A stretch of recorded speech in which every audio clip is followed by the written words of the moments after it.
Saya mengerti. Hari demi hari rasanya berjalan begitu lambat ketika kamu sedang patah hati.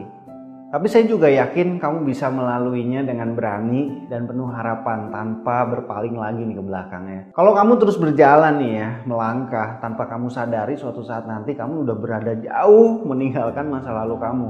Dan kamu siap menyambut masa depan yang lebih bahagia.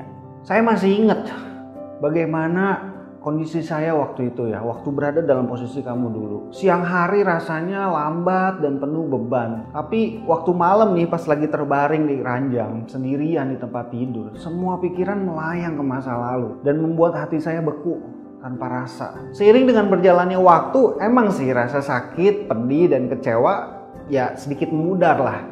Tapi ada satu perasaan yang terus menusuk nih, rasa cemburu. Pagi, siang, malam pikiran saya dihantui oleh bayangan bahwa mantan saya sedang bersenang-senang dengan pria lain, bermesraan dan melupakan saya gitu. Padahal di saat yang sama saya kangen berat sama dia. Saya nggak rela kalau ada pria lain yang deket sama mantan kekasih saya atau malah jadian dengan dia gitu. Karena rasa cemburu buta yang saya alami akibatnya saya melakukan hal bodoh yang sampai hari ini saya menyesal kenapa saya melakukan hal tersebut. Setiap hari saya ngecek sosial media mantan saya untuk cari tahu hubungannya dengan pria lain. Dia pergi kemana sih, dia lagi ngapain sih sekarang, siapa cowok ini dan segala macam. Dan kamu tahu apa yang saya temukan membuat luka saya yang tadinya hampir sembuh nih ya, udah hampir sembuh, tapi jadi terbuka lagi, terkoyak lagi dan sakit lagi jadinya, berdarah lagi. Ya, yang saya temukan adalah foto dia berduaan dengan pria lain. Karena saya nggak bisa mengendalikan rasa cemburu, akibatnya saya jadi harus mengulang proses penyembuhan dari awal lagi, ngulang lagi. Ini benar-benar proses yang menyakitkan dan sangat buang-buang waktu ini. Saya nggak pengen kamu mengulangi kesalahan saya. Biarkan pengalaman saya menjadi pelajaran berharga buat kamu. Rasa cemburu adalah hasil dari pikiran, hati, dan jiwa yang lagi sakit. Yang jelas nggak boleh kamu ladenin. Sangat wajar untuk merasa cemburu sih memang, karena kamu ngerasa dia udah jadi milik kamu, ya nggak? Dan sebagai manusia normal, kita nggak bisa terima nih kalau milik kita tuh direbut orang gitu, diambil sama orang lain. Jadi ini adalah hal yang sangat manusiawi. Masalahnya, kamu harus menyadari satu hal yang sangat penting nih. Satu hal yang harus kamu ingat baik-baik waktu berhubungan dengan siapapun di masa depan. Kamu tidak pernah memiliki seseorang. Manusia bukanlah barang yang bisa dimiliki nih. Kamu harus ingat nih ya. Manusia bukanlah properti. Karena setiap manusia adalah entitas unik yang bebas dan gak bisa dimiliki siapapun. Kamu gak bisa memiliki mantan kamu. Sama seperti gak ada seorang pun yang bisa memiliki kamu gitu kan. Kamu kan bukan hewan peliharaan, kamu kan bukan barang. Kamu gak dimiliki oleh siapapun. Kamu manusia yang bebas. Selama ini pun sebenarnya kamu juga gak pernah memiliki dia, memiliki mantan kamu gitu. Dia hanya mengizinkan dirinya dimiliki oleh kamu sementara. Dan sekarang dia sudah mencabut izinnya saat dia ninggalin kamu. Jadi kalau kamu merasa memiliki dia, itu cuma ilusi.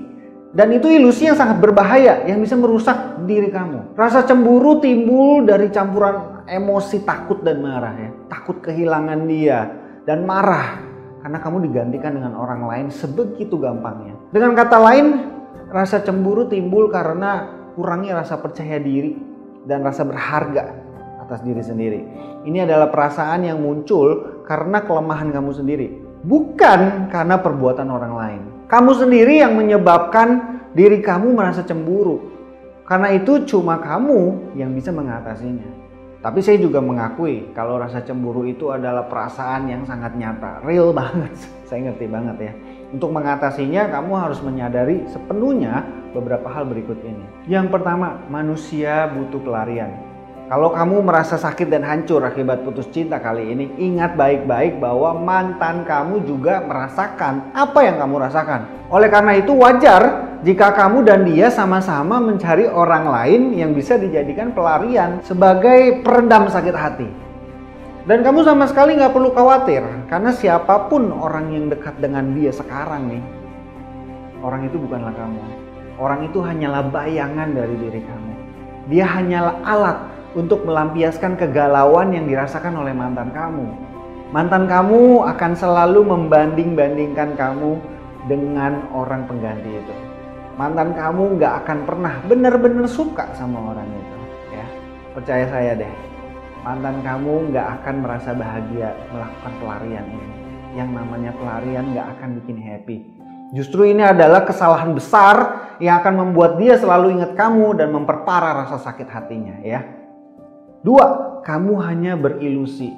Apapun yang kamu pikirin, apapun yang bikin kamu jadi cemburu, semua itu kemungkinan besar nggak benar-benar terjadi. Semua skenario yang terbayang di kepala kamu itu semua cuma imajinasi nih, ya. Kamu harus sadar kalau semua itu mungkin saja nggak beneran terjadi, ya, nggak nyata. Itu adalah cara otak kamu mencari alasan untuk membenarkan rasa sakit yang kamu rasakan gitu. Kamu butuh seseorang atau sesuatu untuk dijadikan alasan, untuk dijadikan kambing hitam atas rasa sakit yang kamu rasakan gitu. Karena itu otak kamu menciptakan skenario yang bisa bikin kamu jadi cemburu, jadi marah, jadi kesel gitu. Membuat kamu jadi merasa berhak untuk kecewa, untuk marah, untuk takut, untuk merasa sakit hati, untuk dendam. 3, hubungan kamu sudah selesai. Apapun yang dilakukan sama mantan kamu, ingat nih, sama sekali sudah nggak ada hubungannya lagi sama kamu. Begitu juga sebaliknya. Apapun yang kamu lakukan, nggak ada lagi hubungannya sama dia. Jadi, mantan kamu berhak melakukan apapun yang dia inginkan tanpa harus mikirin kamu. Sama seperti kamu juga berhak melakukan apa saja yang kamu inginkan tanpa mikirin dia gitu. Justru sekarang seharusnya kamu merasa sangat bebas, bukannya malah terikat dengan rasa cemburu, ya. Nomor 4, jadikan cemburu sebagai katalisator diri. Ya, keren kan namanya katalisator. Ngerti nggak maksudnya katalisator? Ya, pemicu istilahnya. Gunakan rasa cemburu kamu untuk melakukan apa saja yang dapat mengembalikan kebahagiaan diri kamu sendiri. Oke? Yang ada dalam pikiran kamu harusnya seperti ini. Kalau dia bisa have fun sama orang lain tanpa mikirin gue, berarti gue juga bisa have fun sama orang lain tanpa mikirin dia. Kalau dia bisa bahagia tanpa gue, berarti gue juga bisa bahagia tanpa dia. Jadi lakukan ini semuanya gitu. Bersenang-senanglah tanpa mikirin dia. Have fun. Berbahagialah tanpa mikirin dia. Karena kamu layak untuk bahagia. Seperti yang udah saya jelaskan di video-video sebelumnya gitu. Go out, have fun, pergi nge-gym, traveling, lakukan apa yang kamu suka, jalanin lagi hobi kamu, ya. Pergi ketemu gebetan-gebetan baru, ya. Saya nggak suruh kamu langsung pacaran, tapi saya suruh kamu untuk pergi ngedate, pergi dinner, pergi nonton bareng sama gebetan-gebetan baru, kenal sama teman-teman baru, ya kan? Mulai lagi main Tinder mungkin, atau mulai lagi kenalan di sosial media, apapun itu, bikin diri kamu jadi happy lagi tanpa harus memikirkan dia. Itu adalah cara untuk supaya nggak cemburu lagi sama mantan. Oke? Kalau kamu pernah mengalaminya nih, rasa cemburu sama mantan ini, coba ceritakan di kolom komentar ya. Jangan lupa juga klik subscribe dan klik tuh icon lonceng ya, icon lonceng di situ supaya setiap kali ada video baru dari Kelas Cinta, kamu udah langsung tahu dan bisa langsung nonton yang pertama kali. Oke? Jangan lupa juga share ke semua orang supaya makin banyak orang yang bisa belajar gimana caranya move on dengan lebih cepat ya. Kelascinta.com, love better, live better.